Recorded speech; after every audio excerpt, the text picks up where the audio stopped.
everyone. My name is Nagori. I'm a physician based out of the DC area, and today I'm going to talk to you guys about egg freezing and my journey, both as a South Asian and as a physician, and sort of why I did it, and just some of the sort of challenges I faced. And I don't really know if they're unique to South Asians, but I feel like maybe a little bit more prevalent in the South Asian community of sort of not talking about fertility as much. And so basically, at the age of 32, I was found myself post-divorce, single in New York, and had been dating, but just sort of nothing that was going to result in a long-term relationship. And so that's when I first started investigating egg freezing. I went to see an REI specialist. I got a few lab tests done, and that's when I first really considered it. I didn't really have the courage or the finances at the age of 32 to go ahead and go through with egg freezing. So sort of put it off, kept dating.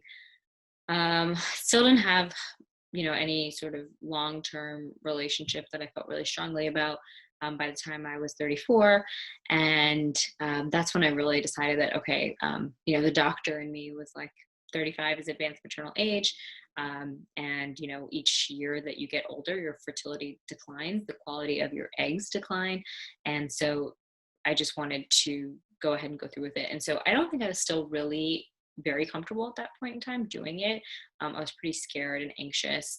And I also just, I don't know, there's some part of me that felt like, I don't know, this is just sort of like, what path am I on? I was supposed to be, married with children. And, this was really before a lot of people were talking about egg freezing. This is over 3 years ago.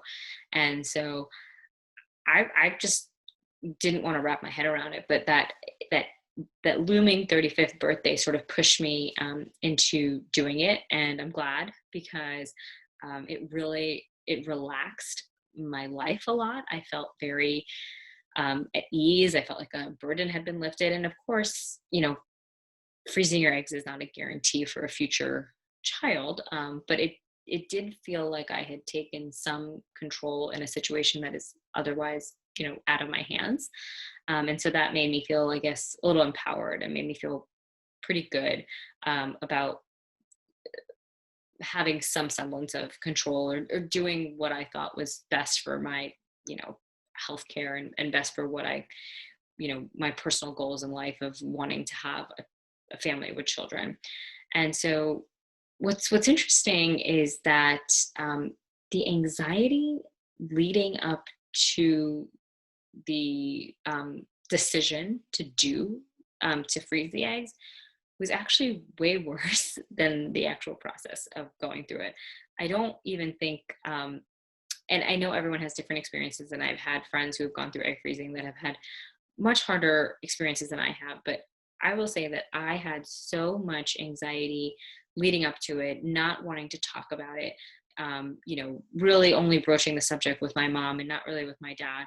And even with my mom, I kind of didn't want to really get into it. I had actually one of my best friends, Amita. Actually, she's a physician as well. She's a South Asian physician, participating here as well, and her name is Dr. Amita Kundra. She actually was the one who came and picked me up after my procedure and signed me out, because you have to have someone sign you out. And then we went to brunch on the Upper East Side, and so yeah, I remember there was a kind of like a small circle that I involved in what I was going through, and this was, I would say, the last couple of years have really evolved a lot in people talking about egg freezing a lot more. And I think that's great, because I didn't feel like I could really be open about it. I remember that I debated for like a week if I was going to actually share on social media, if I had done it or not. And I was like, you know what, let me just share it. And I'm really glad I did. It was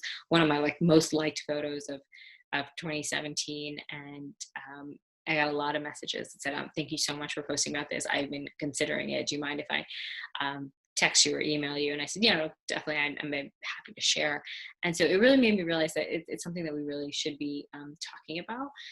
And I think that as South Asians, we have so much pressure to have that sort of marriage and kids life, and have it, pretty early, because our parents had it pretty early. And, being, I am now a first time mom, at the age of 38. And I look at, my aunts and uncles and my parents, and, you know, I was, I think, already almost 10 years old by the time my mom was 38, and I have pretty much a newborn right now.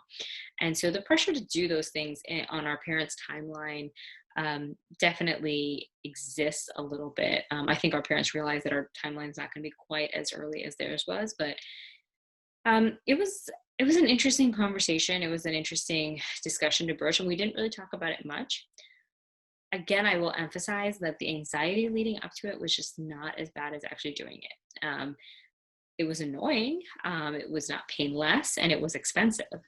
But it was not nearly as bad as some of the other things that I've gone through in my life. And I would have to say that the majority of people and women watching this, um, once they've gone through egg freezing, if that's what they want to do, will not think that it's like one of the hardest things they've gone through. I think that it'll be tough.